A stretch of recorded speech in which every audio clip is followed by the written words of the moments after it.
SEN. Hello and welcome. I'm your host, Megan Schley, and here's what's going on throughout the country in high school football. The Sooners have landed a top prospect out of California. Four-star linebacker Addison Govs committed to the Sooners on Wednesday over UCLA, Washington, and more than 24 other offers. Govs is the 13th best defensive end and the 124th best player in the SEN 150. Govs' commitment makes the 12th four-star the Sooners have snagged this offseason.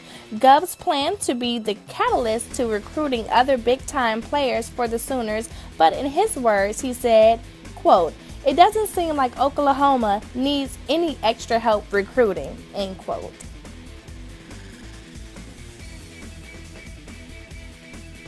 Four-star quarterback and Stanford commit Davis Mills received bad news yesterday. The Stanford commit will be out of action 3 to 4 months with an undisclosed knee injury. The 6'3" Mills is ranked as the 7th best quarterback and the 87th best overall player in the SEN 150.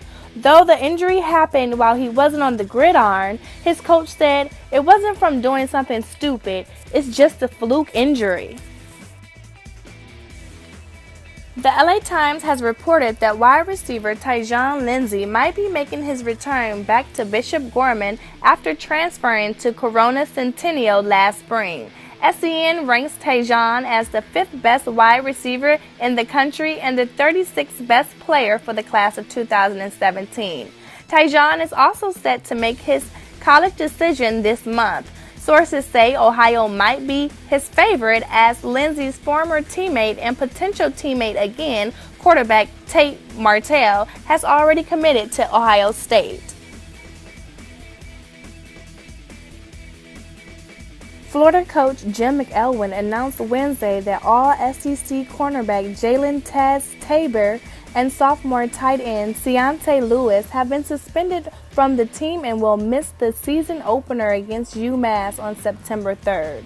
Sources say the two players were involved in an altercation at practice on Tuesday night, and it took multiple players to break it up.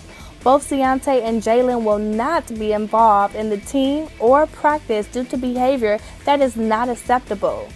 "We will not look the other way when it comes to breaking team policy," Coach McElwain said in a press release.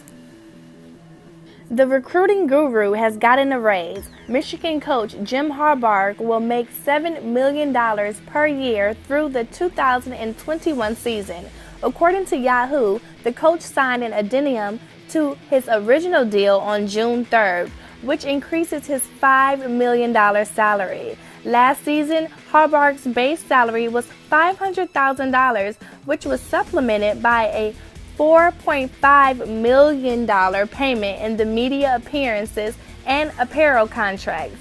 The coach also received a $2 million bonus. Harbaugh's $7 million in total compensation was the number 2 salaries amongst head coaches last season, just behind Alabama's Nick Saban, who ranked a little bit over $7 million. Talk about a great job. And that wraps up our show. I'm Megan Schley. Don't forget to check us out tomorrow for more high school football news.